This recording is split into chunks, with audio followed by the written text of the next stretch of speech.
आता पाहूया राजकीय बातम्या। उपमुख्यमंत्री अजित पवारांची शुक्रवारी बैठक होणार आहे।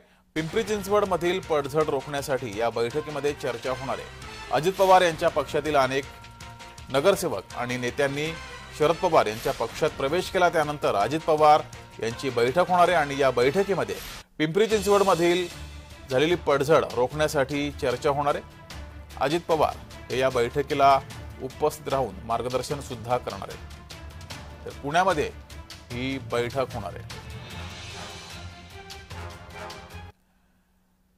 अधिक माहिती घेऊया, आपले प्रतिनिधी अजिंक्य धायगुडे आपल्या सोबत जोडलेत। अजिंक्य, अजित पवार यांच्या पक्षातील अनेक नगरसेवक आणि पदाधिकारी आणि शरद पवार यांच्या पक्षामध्ये प्रवेश केल्यानंतर आता अजित पवार हे बैठक घेत आहेत। नक्कीच, खरं तर विधानसभेच्या निवडणुका ज्या आहेत त्या तोंडावर आहेत आणि अजित पवारांचा बालेकिल्ला समजल्या जाणाऱ्या पिंपरी चिंचवडमध्ये अजित पवारांच्या पक्षाची जी आहे ती मोठी पडझड सुरू असल्याचं दिसून येतंय। कालच अजित पवारांच्या राष्ट्रवादी पक्षाचे पिंपरी चिंचवडचे शहर अध्यक्ष अजित गव्हाणे आणि माजी नगरसेवकांनी जे आहे ते राष्ट्रवादी शरदचंद्र पवार पक्षात प्रवेश केला होता।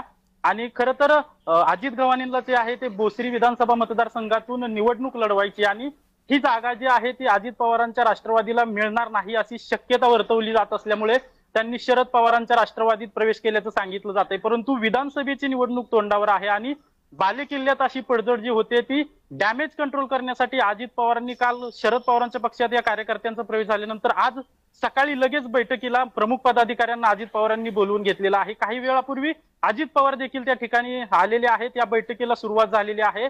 पक्षाची होत असलेली पडझड असेल किंवा पिंपरी चिंचवड शहरातील एकूणच पक्षाची नक्की काय भूमिका आहे, कार्यकर्ते का सोडून चाललेले आहेत, त्याचबरोबर शहर अध्यक्ष शरद पवारांच्या पक्षात गेल्यामुळे ती जागा देखील रिकामी झालेली आहे। त्यामुळे या बैठकीत पिंपरी चिंचवडचा अजित पवारांच्या पक्षाचा नवीन शहर अध्यक्ष कोण असेल याची देखील घोषणा होऊ शकते। परंतु विधानसभेच्या तोंडावर ही अशी पडझड सुरू आहे त्यामुळे अजित पवारांनी डॅमेज कंट्रोल करण्यासाठी तातडीची बैठक पुण्यातील सर्किट हाऊस येथे बोलवली आहे आणि काही अजित पवारांनी पुण्यामध्ये ही बैठक तातडीची बोलावलेली आहे। धन्यवाद अजिंक्य दिलेल्या माहितीबद्दल।